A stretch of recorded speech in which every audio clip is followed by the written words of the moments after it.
Saya rasa mungkin sikit sebanyak ada terguris hati.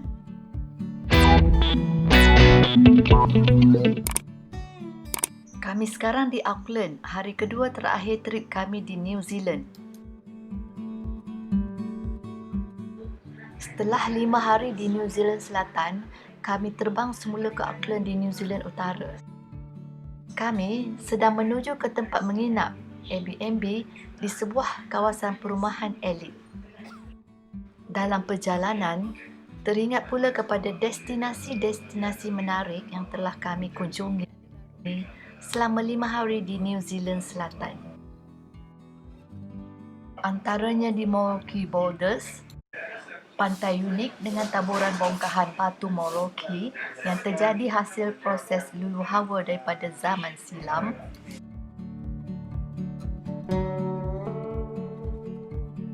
Ladang bunga sumber tumbuhan untuk minyak masak, wah cantik sekali.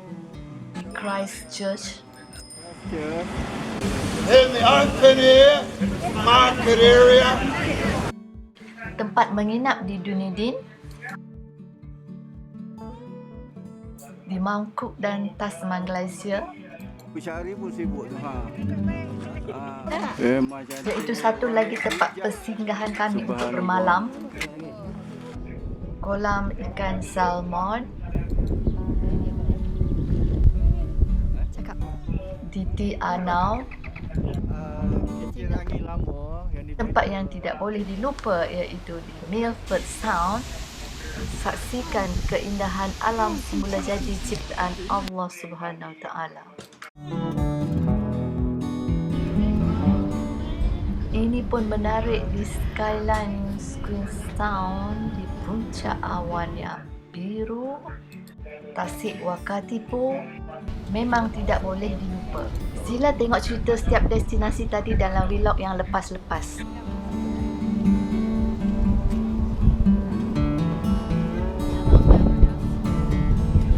itu rumah kita tadi. Mana? Kita dua tu kan. Putih. Okey, lupakan kenangan yang lalu. Sekarang kita kembali ke Auckland. Ini sedang menuju ke homestay ataupun Airbnb untuk menginap.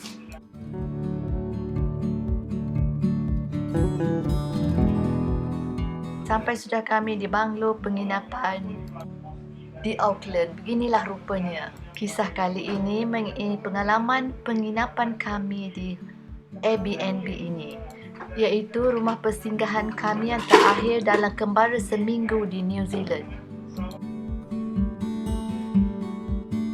Jom kita tour ke rumah penginapan ini.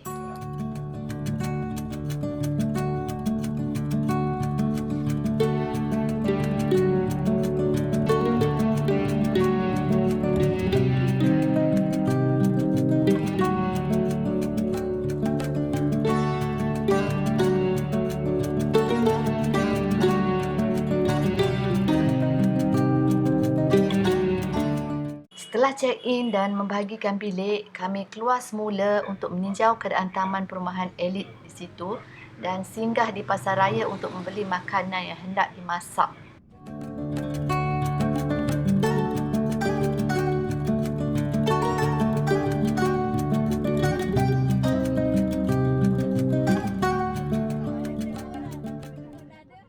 Beginilah keadaan rumah di sini. Ada yang setingkat dan ada yang 2 tingkat.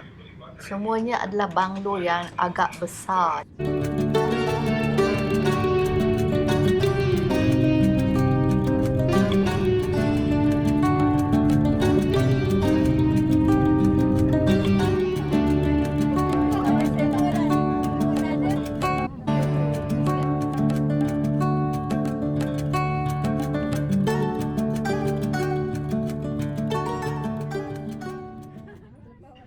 Di sini saya ingin membincangkan mengenai satu perkara yang sangat penting. Sedar ataupun tidak, kembara adalah satu ibadah kerana ia mengajar kita untuk bersabar melalui pelbagai dugaan sewaktu di perjalanan.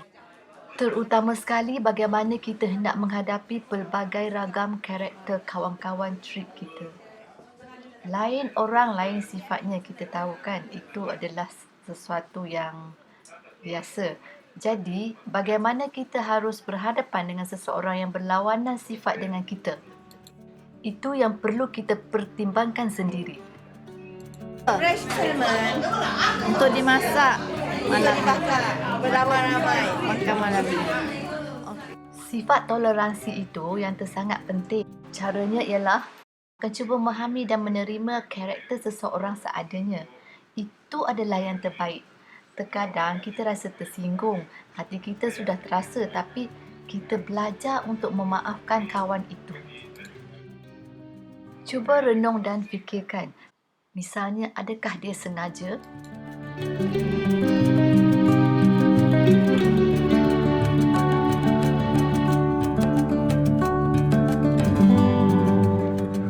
Jadi, apa yang perlu kita buat? Okey, apakah tipsnya untuk mengatasi masalah seperti ini? Saya dan isteri ingin mengucapkan jutaan terima kasih kepada tuan-tuan dan puan-puan. Diharap tuan-tuan dan puan-puan berpuas hati. Kami mengalu-alukan feedback daripada tuan-tuan dan puan-puan untuk masa depan, untuk membuat aktiviti yang lebih menarik lagi. Dan kalau ada sesiapa yang ingin mengatakan sesuatu boleh. Kalau ada lah, kalau tak ada tak apa. Ada komen lah. Secara peribadi lah saya teruja lah, puas hati lah dengan apa yang diusahakan oleh Puan Amin dan Cikgu Syari. Jadi saya anggap trip kita ni satu ibadah, kita mencari ilmu. Saya harap diterima oleh Allah Subhanahu Wa Taala. Dan satu lagi, kita berkumpul macam ni, saya rasa mungkin sikit sebanyak ada terguris hati. Jadi kita kena mohon maaf lah. Ya, betul. Sebab bawa sekali New Zealand. Ya. Dan saya minta maaf lah kepada semua kalau ada benda-benda yang tersirat dan tersurat. Ya. Dan saya memaafkan semuanya. Sebab perjalanan saya nak cari ketenangan. Ya. Jadi minta terima kasih yang belanja. Terima kasih yang tukang masak semua tu. Ya. Kalau nak makan saya batin. Ya, sama. Nah, sesi bicara hati ke hati seperti ini adalah antara tip yang terbaik untuk diamalkan. Maaf memaafi di akhir trip menyejukkan hati dan menghilangkan segala yang negatif di hati. Saya sewa Airbnb macam sini sebab saya rasa bondingnya lebih lagi.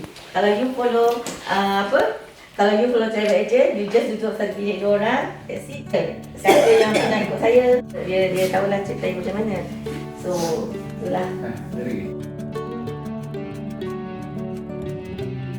Hari jadi, selamat hari jadi, Afifah, selamat hari jadi. Keknya tak ada. Tip bagaimana nak jadikan melancong satu ibadah dan mendapat ganjaran pahala. 1. Pasang niat melancong untuk tambah ilmu. Banyak boleh dipelajari bila di negara orang. Kita akan bertemu dengan benda baik dan buruk untuk dijadikan perbandingan dan teladan. Ambil yang baik dan buang yang buruk. Jika kita bersama di satu unit penginapan, boleh solat berjemaah untuk tambah pahala dan keberkatan. Doa supaya selamat di perjalanan lebih termakbul apabila diaminkan beramai-ramai. Jauhkanlah kami daripada musibah, ya Allah. Jauhkanlah kami daripada mara bahaya, ya Allah. Selamatkanlah kami sampai ke rumah kami, ya Allah. Selamatkanlah keluarga kami yang kami tinggalkan di sana, ya Allah. Selamatkanlah harta benda rumah kami yang kami tinggalkan, ya Allah. Rabbana zalamna anfusana wa illam taghfir lana wa tarhamna lanakunanna minal. Okay, sekarang kami berada di Auckland, di kawasan perumahan elit yang mana dipenuhi dengan banglo-banglo mewah yang sempurna, semua dengan penggunaan bahan-bahan material yang begitu eksklusif. Jadi kami amat teruja jugalah dengan servis-servis yang diberikan oleh tuan-tuan landlord ke atas kami lah dalam penginapan kami. Seterusnya, kami tinggalkan rumah penginapan terakhir dalam suasana sedih menuju ke airport. Okey, kita sambung tip bagaimana nak jadikan melancong satu ibadah dan mendapat ganjaran pahala.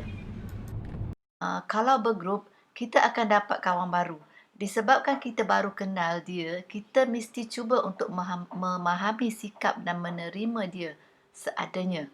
Seperti juga dia perlu menerima kita seadanya. Okey, kesabaran itu sangat penting. Apabila tercetusnya sesuatu tidak disenangi, elak tunjukkan kemarahan di hadapan semua. Cuba bertenang dan kawal diri.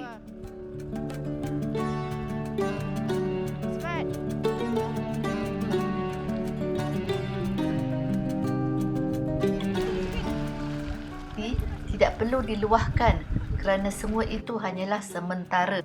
Apabila kita sudah berpisah, kita tidak akan nampak lagi karakter yang tidak disenangi itu, dan kita masih boleh meneruskan silaturahim dengan melupakan apa yang kita tidak suka. Ingat kepada yang baik-baik sahaja.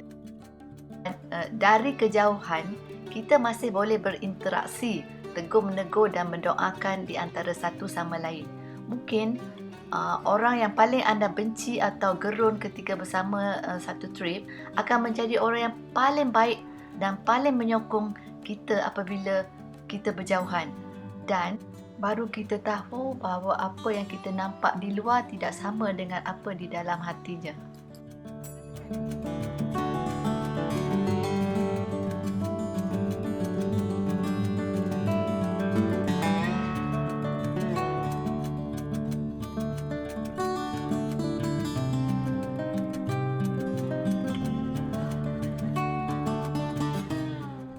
Baiklah, itu saja setakat ini. Diharap tip ini dapat membantu.